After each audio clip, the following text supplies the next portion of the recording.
1981, a Dallas, Texas resident was found deceased inside her home. For more than 4 decades, her family and community lived without answers, unsure whether justice would ever come. Elizabeth King's body was discovered in 1981 in her Moffett Avenue home. The initial investigation treated the case as if her life was ended. The investigators at the time gathered statements and physical evidence, but lacked today's DNA testing capabilities. The body was recovered at the scene, and the case entered the records as an unsolved case. In September 2024, after more than 4 decades, a renewed review of evidence aimed to give those affected answers long after the original tragedy. At the time, the investigators collected evidence from her home, but a key piece, a towel recovered at the scene, was never fully analyzed with modern DNA methods. In October 2025, Dallas detectives said that DNA developed from the towel was uploaded to the combined DNA index system and returned a match to a known offender, 73-year-old Danny Dry, identified in reports as Elizabeth's former son-in-law. That match prompted the investigators to obtain an arrest warrant and take DRI into custody on a capital slaying charge. Detective Andrea Issam said, "When this case happened, they had no idea what DNA was yet, let alone things like touch DNA." She added, "We met the victim's daughter, and she is an only child, and she was very grateful. This was something that was very traumatic for her, obviously, and changed her entire life." In November 2010, the police in northwest Oklahoma City made a horrifying discovery inside a home that had once been filled with love and laughter. The case had a breakthrough years later after many twists and turns. Julie Mitchell was born in 1976. She eventually settled in northwest Oklahoma City, where she built a life centered around her family. She shared her life with her husband, Teddy Mitchell. Their relationship, built on mutual care and commitment, was the foundation of the family they would soon grow together. The couple welcomed a baby daughter into their lives, bringing joy and new responsibilities. Despite the safety and comfort of her family life, danger loomed on the horizon. Though Julie could not have anticipated it, Julie's family first realized that something was wrong when they could not get in touch with her. Their growing concern prompted them to contact the police authorities, fearing that something serious had happened. What began as unease soon escalated into a full-scale investigation as the officers were dispatched to her northwest Oklahoma City home. On November 2, 2010, the police made a chilling discovery inside 34-year-old Julie's residence. Her body was found in the master bedroom closet, brutally beaten. The scene was horrifying, revealing a violence that contrasted sharply with the life of family love that she had led. Alongside her, her 1-year-old daughter was found alive and unharmed, also inside the closet near her mother. The manner in which Julie's body had been concealed suggested that whoever committed the crime had attempted to hide it. The investigators quickly noted that approximately $30,000 in cash was missing from a safe in the same closet. This significant loss led the authorities to suspect robbery as a possible motive behind the crime. Further investigation revealed that Julie and her husband Teddy were involved in a gambling operation. The FBI alleged that the poker games they ran were substantial, with some participants betting as much as $25,000 per hand. Julie herself reportedly worked as a dealer for these high-stakes games, placing her directly within the financial and social networks surrounding the operation. Given this connection to gambling, many began to speculate that the crime could be linked to debts, money disputes, or dangerous individuals from that world. The authorities, however, made it clear that Julie's life was ended, ruling out any possibility of an accident or that she ended her own life. Despite the initial investigations and the efforts of law enforcement, the case gradually grew cold. Over the years, one of the main persons of interest in Julie's case was Michael Wayne Thomas, an insurance agent from Edmond.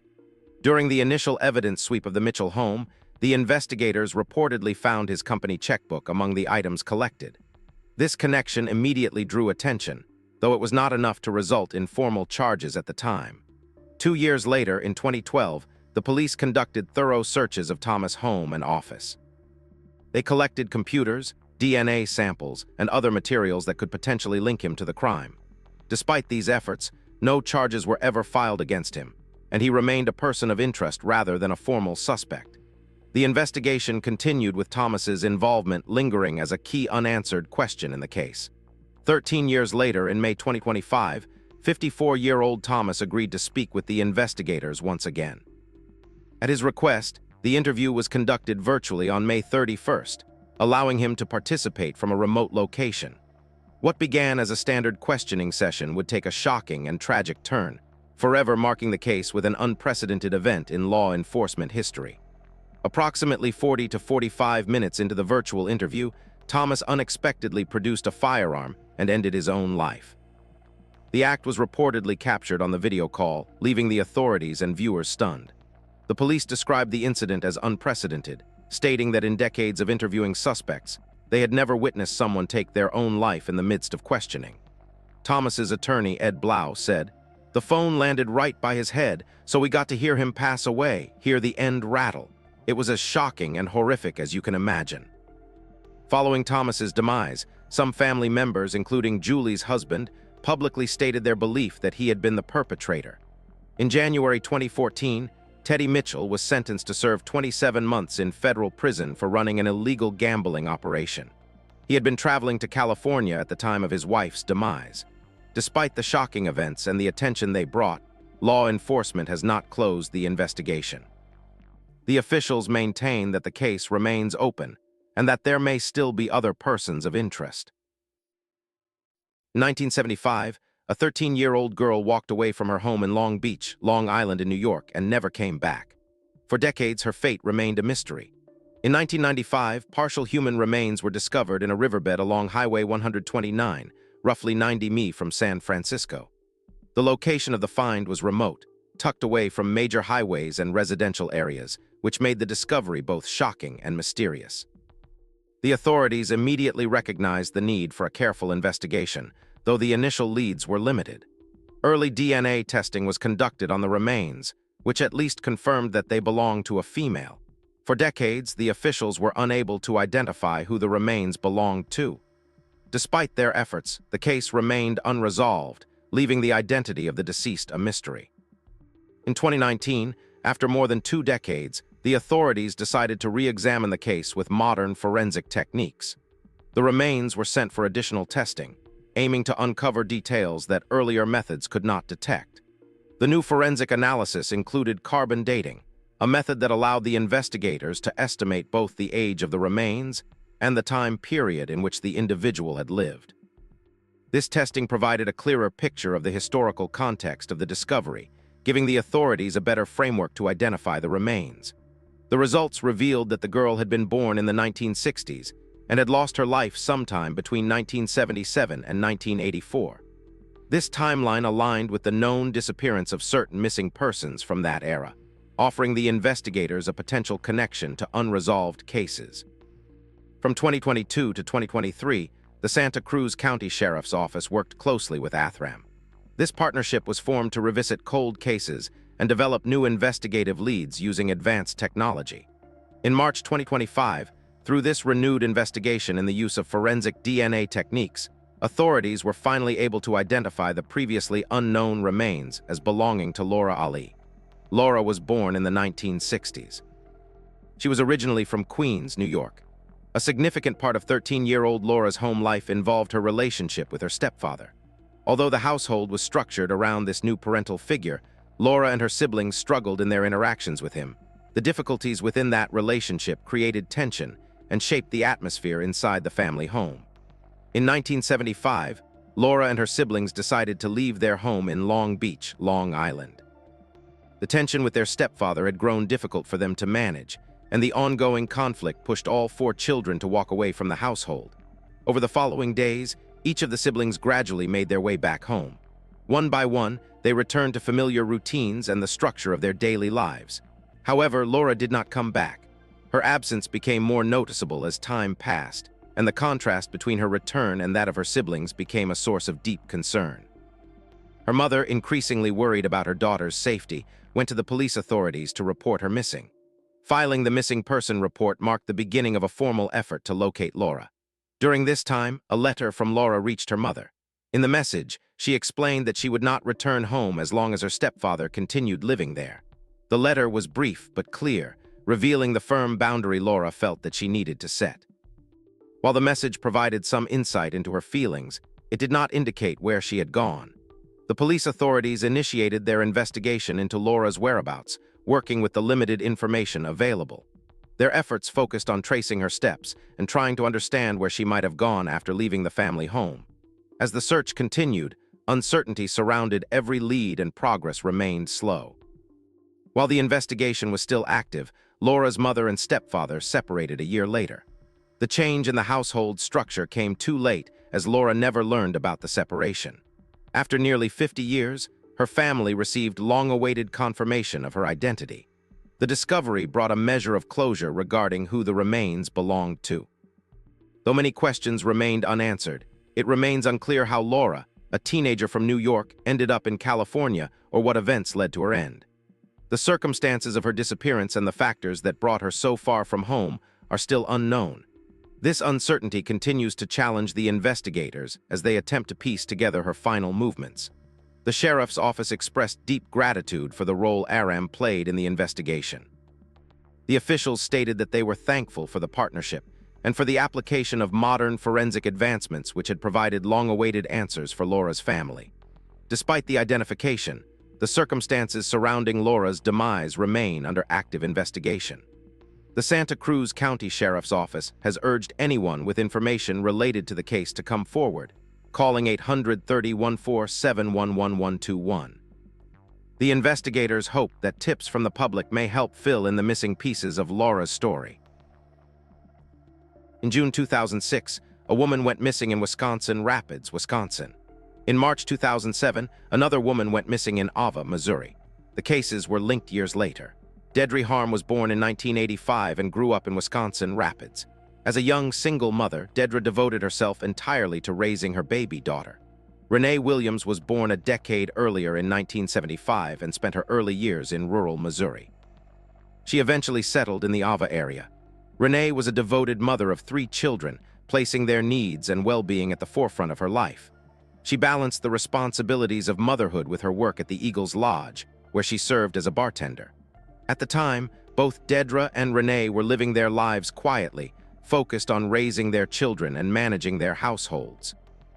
Unbeknownst to them, however, a danger was looming on the horizon, an unknown threat that would soon disrupt the lives they had carefully built. On June 10, 2006, Deidre went out with friends to bars in downtown Wisconsin Rapids. She failed to return home the following day, and when she did not check in with family or friends, concern grew quickly. Her family, worried about her sudden disappearance, went to the authorities to file a missing person report, prompting the local police to launch an investigation into her whereabouts. During the early stages of the investigation, witnesses came forward to tell the police that they had seen Deidre leave with a man she did not know. These accounts became a crucial lead, though little else about that night was immediately clear. The search for Deidre stretched on for months, with law enforcement following any potential leads in an effort to locate her. After approximately 5 months, hikers discovered skeletal remains in a wooded area in the town of Seneca near Port Edwards. Dental records later confirmed that the remains belonged to Deidre. While the investigators noted trauma on the bones, the autopsy could not definitively determine the cause of demise due to the advanced state of decomposition. Despite the inconclusive autopsy, the circumstances surrounding the discovery of Deidre's body indicated foul play. Her remains had been left in a remote location, suggesting that someone had intentionally disposed of her body. Based on this, the case was treated that her life was ended, setting the stage for a long and ongoing investigation. Several months later, in March 2007, 36-year-old Rene Williams disappeared under similar circumstances. She had been working a bartending shift but failed to return home afterward. Concerned family members reported her missing, and the police discovered her car parked outside the bar the following morning with her purse nowhere to be found. Despite extensive searches, including efforts on a property tied to a suspect, Rene's body has never been located. The investigators continued to rely on indirect evidence. In 2009, the Wisconsin Rapids Police Chief Kurt Heyer reported that the investigators received a tip from a local resident directing them to 36-year-old Christopher Revak, a native of Wisconsin Rapids who had since moved to Missouri. Revak's description closely matched a police sketch released in connection with the investigation. Revak was identified as the primary suspect in the 2007 disappearance of Rene. In July 2009, the investigators arrested him in connection to her disappearance, citing forensic evidence that included Rene's DNA inside his truck and Rivak's DNA at a crime scene near where she vanished. This evidence strengthened the case that he had played a direct role in her disappearance. At the time of his arrest, Rivak was an EMT for Tenney County, Missouri. He had a daughter and stepdaughter from a previous marriage and was married to Johanna Rivak, who also worked for the department. The day after being charged with Rene's case on July 26th, Rivak passed away by ending his own life in jail, having hanged himself. His demise abruptly ended the legal proceedings, but the investigators continued to examine his potential involvement in other unsolved cases.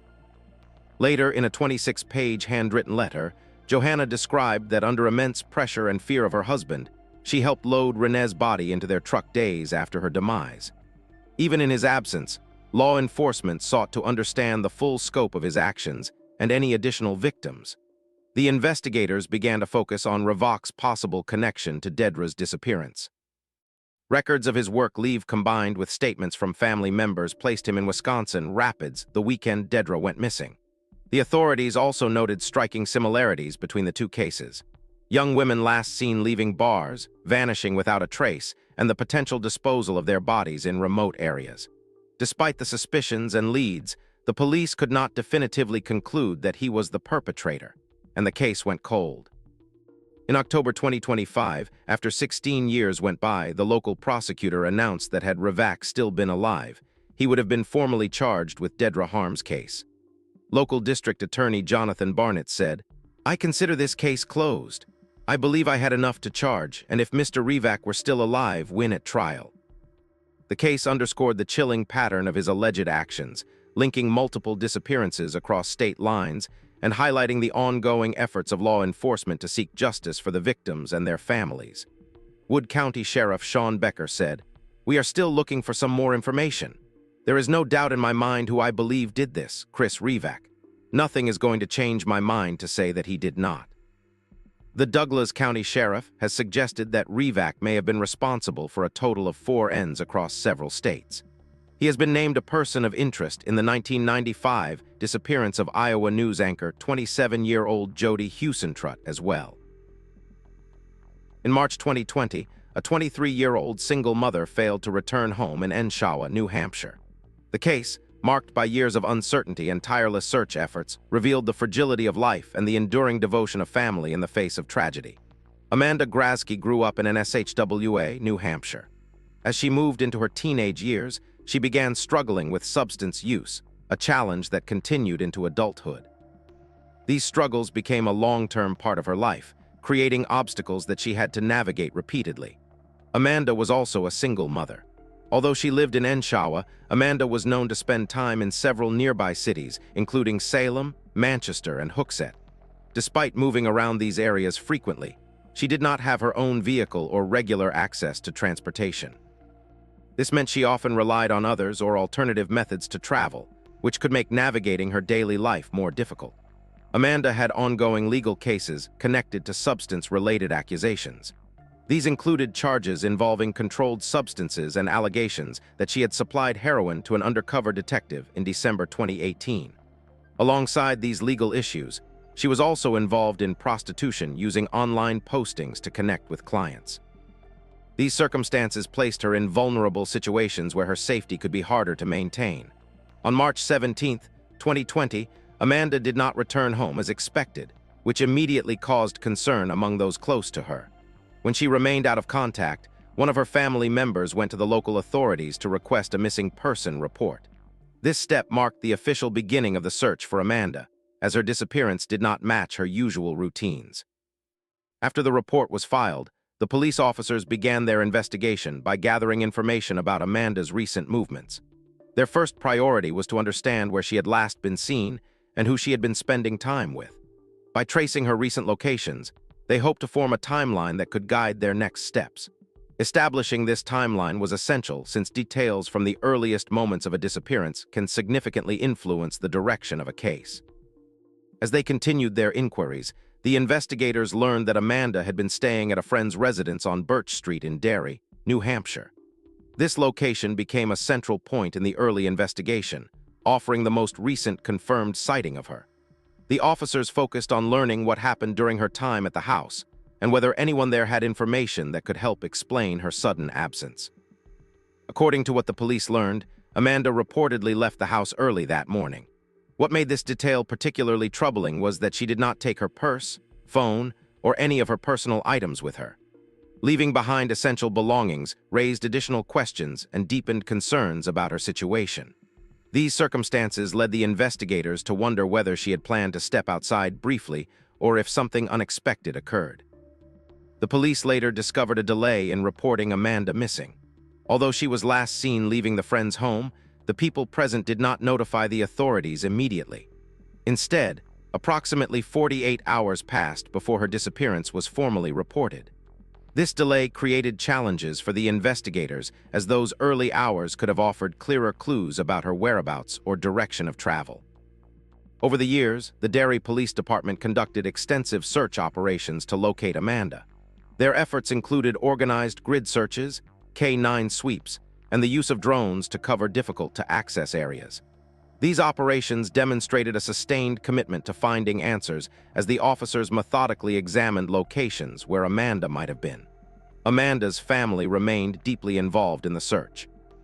Determined to explore every possibility, they even hired a private drone company to assist in examining marshy and hard-to-reach areas. On March 19, 2025, after 5 years, a significant development occurred. A drone pilot working with Amanda's family spotted something unusual in a marsh area near the Hoodcroft Country Club golf course in Derry. The following day, on March 20th, the authorities recovered skeletal remains in the area identified by the drone pilot. The Office of the Chief Medical Examiner later confirmed that the remains were those of Amanda. This identification was subsequently verified by the New Hampshire Attorney General's office, officially confirming the outcome of the long-standing search. The confirmation provided certainty after years of uncertainty for her family and the community. The authorities have not ruled out foul play in Amanda's demise. However, the Derry Police Department has declined to comment on potential persons of interest at this time. Upon learning the news, Amanda's mother expressed a mixture of heartbreak and relief. She shared that the confirmation meant, "We do not have to wonder anymore," reflecting the weight of years spent not knowing what had happened. At the same time, she emphasized her hope for justice and her desire for Amanda to be remembered for the positive aspects of her life as a caring mother, sister, and daughter. The authorities ask that anyone with information related to Amanda's disappearance or demise contact investigators with the Derry Police Department at 6,034,326,111.